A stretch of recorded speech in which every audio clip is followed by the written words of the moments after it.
This is how I breed my betta. I do not separate them. I use almond leaf in the water. Small tub. Not much water in it.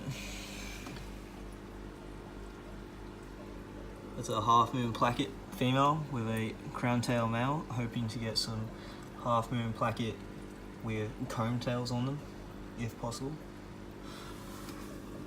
He looks like he's got a little bit of Dumbo on him too, I'm not sure about that. But he is a very fine crown tail. I got him from a shop, he was in bad condition, but he's good now. So this is how I have most success. I don't separate them at all during this time. I don't even condition them properly because I've had no success when conditioning them either. But I do tend to leave a male in my little tank here with my females in something like this that I've made myself out of Chinese, a small Chinese or takeaway container, which hangs on the lid there like that. I usually put that hanging in here with my females. I've got 3 females in here. And I'll put the fish in there and he'll hang with them. It's not a proper conditioning, but it's how I do it. And once the fry have hatched, this is another batch here. These ones are 5 weeks old. There's a swum chiller and a heater. Notice I don't have a heater in here. Sometimes I don't really use a heater, but if they don't start breeding within the next couple of days, I will put a heater in here. I usually leave them in here for maximum 2 days. If they haven't bred, I'll take them out and separate them, try again with some other males. These males here are my ones I breed a lot with. These ones are very show half moon plackets. This one's got a bit of damage to his tail. I've had him for about 3 years, still breeding with him. Fry's still coming out fine. These fry here are out of him. So are the 5-week-olds over there. These ones are 6 weeks old today. These ones here are out of the other one, the blue one. These were 4 weeks old today. Got cherry shrimp in there with them. Tank's a bit dirty. Got some brine shrimp eggs growing on the moss. Not growing, but that's where they land.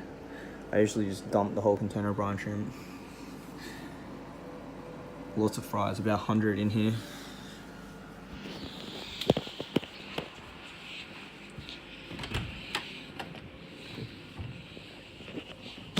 And this is where I keep my latest batch. These ones are roughly a week old. Very small.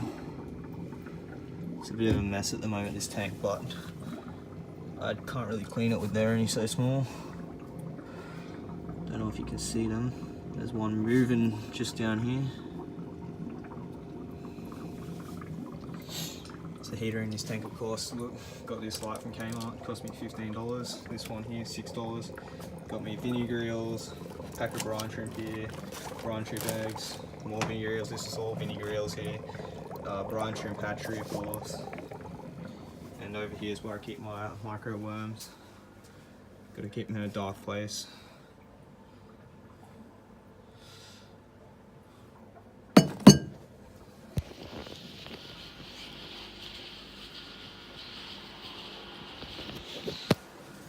Here's one of my other aquariums though.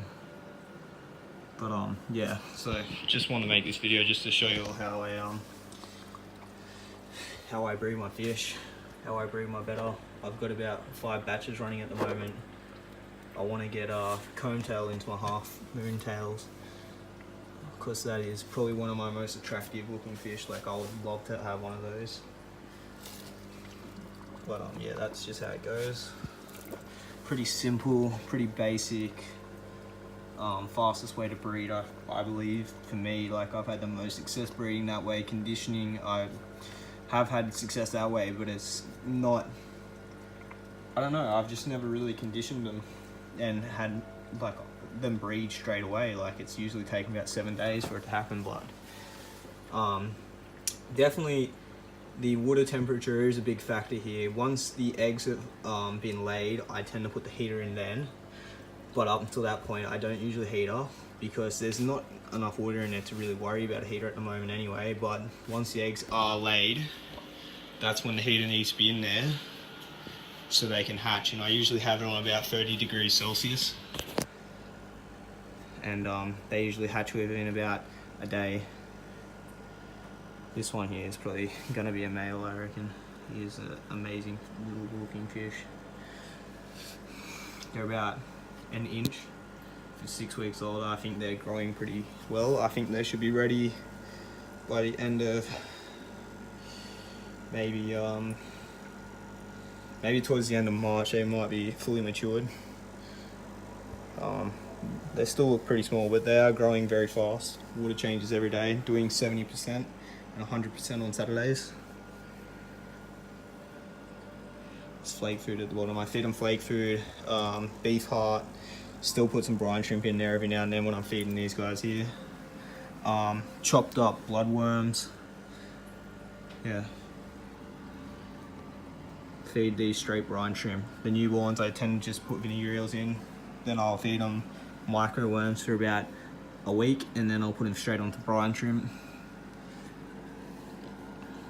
The cherry shrimp don't seem to affect them. I've also got some, I don't know where they are, but some bristlenose in here. Probably hiding. Oh, there's one behind that filter there.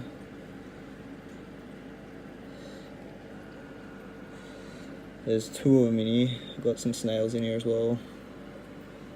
There's just so many fry in here. There's probably